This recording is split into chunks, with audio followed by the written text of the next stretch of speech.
Ng'abafuzi b'amatwale bamaze okusimba amakanda mu ggwanga mu 1884 basanga ennamula y'emisango ya wano ndala nnyo bo gye balowooza nti ya kiboggwe. Mu kaseera ako abantu okufuna obwenkanya baddukiranga mu bakulembeze bannono kyokka nga bano bakolanga nnyo ku misango egy'obuwangwa. Kati abafuzi b'amatwale nabo olwatuuka ne baleeta kkooti zaabwe ez'enjawulo era ne zitandika okukozesebwa n'okutuusa kati.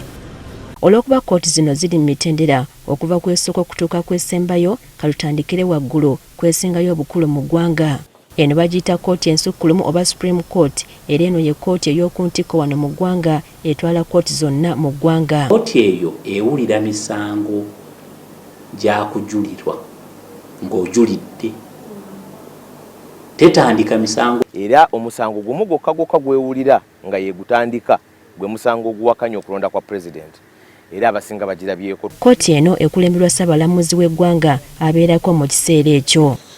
Eno eddirirwa kkooti ejulirwamu oba Court of Appeal era eno ekola ne ku nsonga z'okutaputa ssemateeka ng'oluusi etera kuyitibwa Constitutional Court okusinziira ku misango egitwaliddwayo. Naye bw'eba etudde nga Constitutional Court eba etunuulira nsonga za ssemateeka zokka ng'egamba nti okusinziira oli aba yagenzeyo ng'agamba nti etteeka bwe lityo oba ekikola bwe kiti kikontana ne ssemateeka. Kkooti eno ewulira emisango egiremye mu kkooti eza wansi era ekulirwa amyuka Ssaabalamuzi. Court of Appeal ekyenjawulo kyeyina kyoyinza okujulira n'ojulira eri omulamuzi omu.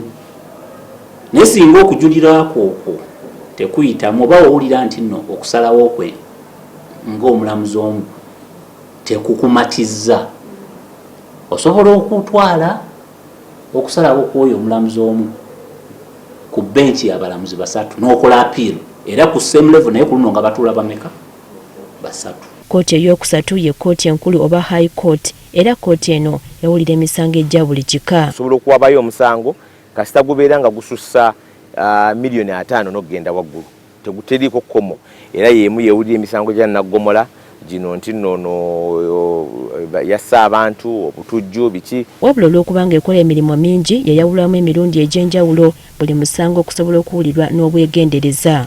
Ezimu ku kkooti eziri mu kkooti enkulu kuliko ekola ku nsonga z'ettaka giyite Land Division, kuliko ekola ku nsonga z'amaka Family Division, kuliko ekola ku njawukana mu bantu Civil Division, ekola ku byenfuna Commercial Division, ekola ku buli bw'enguzi Anti-Corruption Court, ekola ku misango egy'ebweru International Crime ne kkooti endala.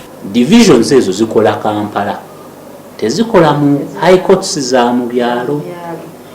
Kati bw'ogenda e Masaka ejja kubeera High Court of Masaka, tebajja kuteekako Commercial Division. Newankubadde kkooti enkulu zisangibwa mu bitundu by'eggwanga eby'enjawulo zirina omulamuzi atwala abalamuzi bonna ayitibwa Principal Judge.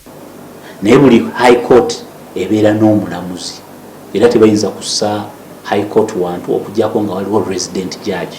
Wansi wa kkooti enkulu waliwo kkooti ezisookerwako ziyite Magistrates Court era esinga okumanyika yeya Chief Magistrates Court era ng'ekulirwa Chief Magistrate. Ziwulira emisango gyonna okuggyako egya naggomola gyesindika mu kkooti enkulu oba High Court. Kakati enewuliriza emisango egitali gy'amaanyi nnyo bwe giba egy'engassi giteekwa okuba nga ekintu ekiwakanirwa tekisukka bukadde 5. Bwe liba ttaka terisukka bukadde 5.